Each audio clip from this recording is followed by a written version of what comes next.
آج ہماری گفتگو ان مسائل پر ہوگی جن مسائل کا جاننا ہر روزے دار کے لیے بے پناہ ضروری ہے اور جن مسائل کی بنیاد پر روزہ ٹوٹ جاتا ہے۔ روزے دار شخص کا روزے دار ہونا یاد ہوتے ہوئے کھانا کھانا، پانی پینا یا جماع میں مشغول ہونا، ان ساری چیزوں سے روزہ ٹوٹ جاتا ہے۔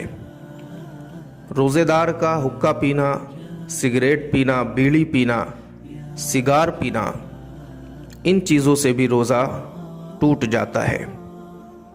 یوں ہی روزے دار پان کھائے، تمباکو کھائے یا پھر گل کرے تو ان وجوہ کی بنیاد پر بھی روزہ ٹوٹ جاتا ہے۔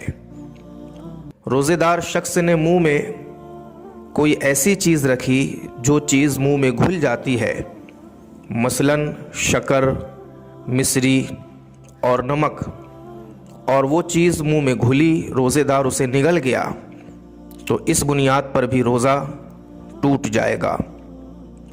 روزے دار کے دانتوں کے درمیان کوئی چیز چنے کے برابر یا اس سے زیادہ چھپی رہ گئی، روزے دار نے اسے نگل لیا تو اس صورت میں بھی روزہ ٹوٹ جائے گا۔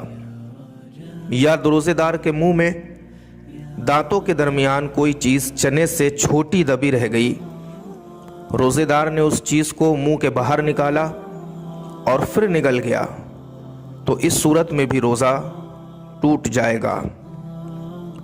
سلائی، کڑھائی اور چرخہ بھرنے والے بار بار ڈورے کو اپنی زبان پر رکھتے ہیں۔ اگر ڈورے کی رنگت سے تھوک رنگین ہو گیا اور روزے دار نے اسے حلق کے نیچے اتار لیا تو اس صورت میں بھی اس کا روزہ ٹوٹ جائے گا۔ روزے دار کے دانتوں سے خون نکلا، خون تھوک پر غالب آ گیا یا تھوک کے برابر ہو گیا، روزے دار نے اس تھوک کو نگل لیا تو اس صورت میں بھی روزہ ٹوٹ جائے گا۔ یا پھر روزے دار کے منہ سے خون نکلا، تھوک پر غالب نہیں آیا، نہ ہی تھوک کے برابر ہوا بلکہ کم تھا، مگر اس کا ذائقہ نگلنے کے بعد حلق میں محسوس ہوا تو اس صورت میں بھی روزہ ٹوٹ جائے گا۔ روزے دار نے دانت اکھڑوایا، دانتوں سے خون نکلا اور حلق کے نیچے اتر گیا تو اس صورت میں بھی روزہ ٹوٹ جائے گا۔ روزے دار نے ناک کے ذریعہ دوا چڑھائی یا کان میں تیل ڈالا یا پھر تیل چلا گیا تو ان ساری صورتوں میں بھی روزہ ٹوٹ جائے گا۔ روزے دار شخص کو روزہ دار ہونا یاد ہے اور اس کے باوجود کلی کرنے میں اس کے حلق سے پانی نیچے اتر جائے یا ناک میں پانی چڑھایا اور پانی دماغ کو چڑھ گیا تو ان صورتوں میں بھی روزہ ٹوٹ جائے گا۔ روزے دار شخص کھڑا ہے اور کسی نے کوئی چیز اس کی طرف پھینکی، وہ چیز اس کے حلق سے نیچے اتر گئی تو اس صورت میں بھی روزہ ٹوٹ جائے گا۔ روزے دار شخص کھلی چھت پر سو رہا ہے، بارش ہوئی اور بارش کا پانی اس کے حلق کے نیچے اتر گیا تو اس کا روزہ ٹوٹ جائے گا۔ روزے دار شخص نے کسی دوسرے کا تھوک نگل لیا یا اپنا ہی تھوک ہاتھ میں لیا، منہ کے باہر نکالا اور پھر نگل لیا تو اس صورت میں بھی روزہ ٹوٹ جائے گا۔ روزے دار نے آنسو نگل لیا، اگر قطرہ دو قطرہ ہے تو خیر، اور زیادہ ہے کہ اس کی نمکینی پورے منہ میں محسوس ہو رہی ہے تو اس صورت میں روزہ ٹوٹ جائے گا۔ بعض لوگوں کا پاخانہ کا مقام باہر نکل آتا ہے، ایسے لوگوں کے لیے نہایت ہی ضروری ہے کہ پیخانہ کرنے کے بعد اس مقام کو اچھی طرح صاف کر لے، پانی کا کوئی بھی قطرہ اس میں باقی نہ رہے اور اس کے بعد کھڑے ہوں۔